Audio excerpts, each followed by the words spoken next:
moving on. Our second fight of the night, we have Curtis Blaydes, Razor Blaydes, actually. He's coming in. He's fighting Jairzinho, Biggie Boy, Rozenstruik.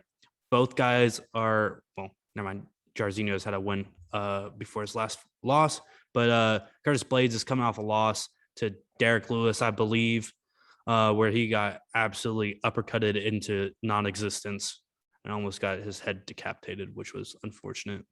Anywho, he's coming at 6'4", weighing 259 with the 80-inch reach, while Biggie Boy Jairzinho is coming at 6'4", 254 with the 78-inch reach. This is really just a classic wrestler versus kickboxer matchup here. These are two guys that were in contention for the heavyweight title, but have been recently eliminated by their opponents, really. So, Zach? I gotta say, man, this is a tough one. This is definitely a tough one. And it's tough because I feel bad for both of these guys. It just seems like they're circling the world of that heavyweight championship opportunity in a paper canoe. Anytime they get close to it, the shit just sinks, man. I think this fight is really going to determine which one of them stays relevant in that conversation and which one of them kind of drops a little bit further down. The way I look at it technically, I mean, Derek Lewis scripted how to beat Curtis Blaydes. For everybody else that's going to fight him after that fight, it's when he shoots to wrestle, you're going to have to time a strike with either a knee or an uppercut or something and catch him in the face when he's entering to take you down. I think Derek Lewis trained that punch for months before the fight, and I think he knew exactly what he was going to throw when he got in there against Blaydes. That was the only punch he threw. I just mean, if you look at that fight, Blaydes was winning, and not for the little amount of time that it went on. Blaydes was kicking his ass until he decided to shoot for that takedown.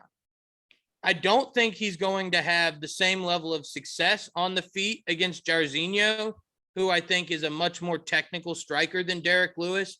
I think he's got much more technique behind his stand-up kickboxing.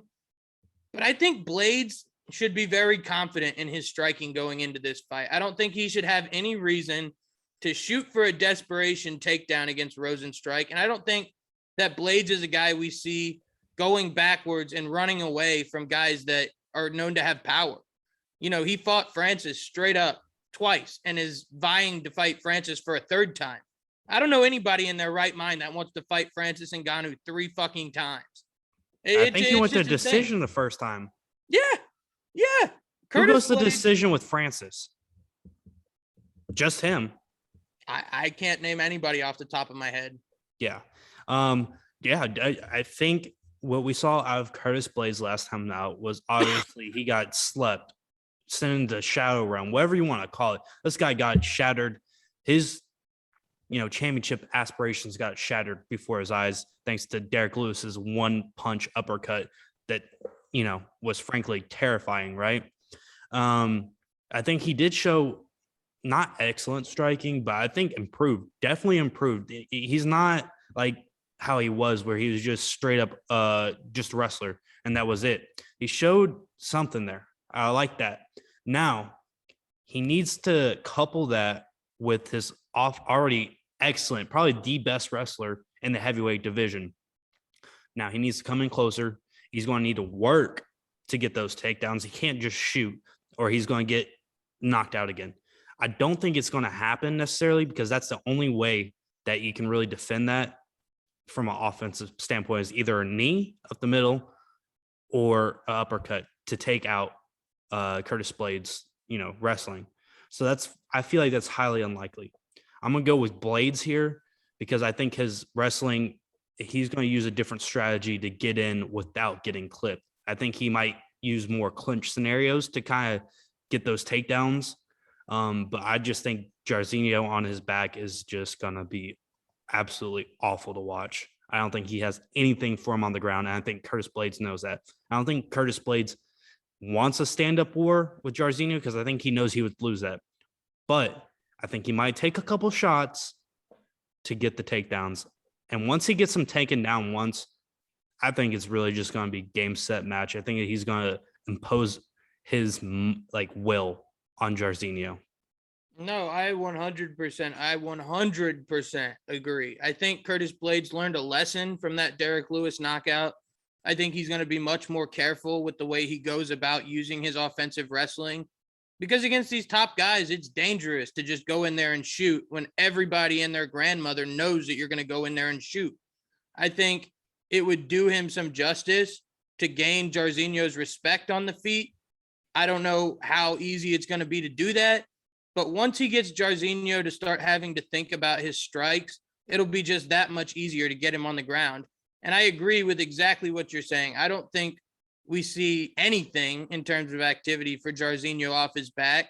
And I think once Blaydes gets him there, it's completely within the realm of possibility that he mounts up, postures up, and ground and pounds him out. We know for a fact Jairzinho is not going to submit him from a bottom. You can take that to the bank. No. Curtis Blaydes' ground and pound is disgusting. His elbows are probably some of the best from a ground and pound perspective, no matter what weight division. They're heavy and they do damage. He's not a boring top position, wrestler. No, I just find it crazy, and maybe I'm criminally underestimating what Jairzinho is capable of off of his back in terms of being able to scramble and get up.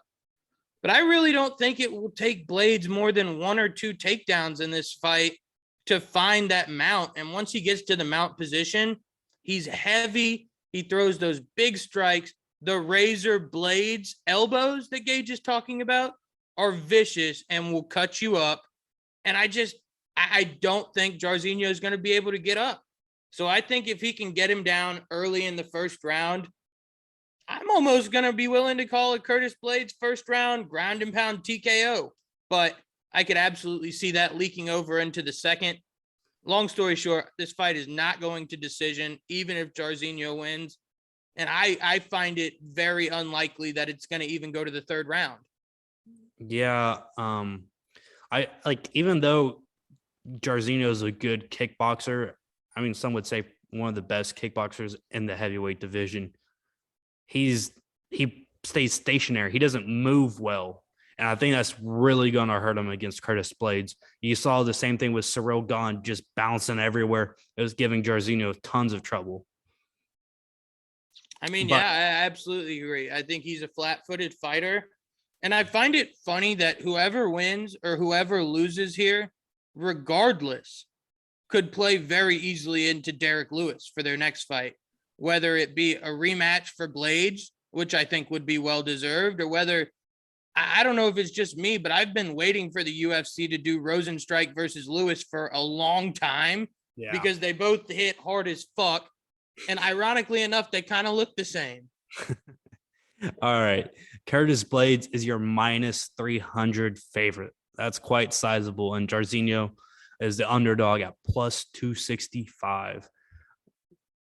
Come on, give me some props, Zach. What are you thinking? I mean, minus 300 is only valuable to me in terms of a parlay play. Parlay or prop? I think it's interesting that Vegas is going to agree with us that this fight is probably not going to go to the third round. Probably not. So I don't know.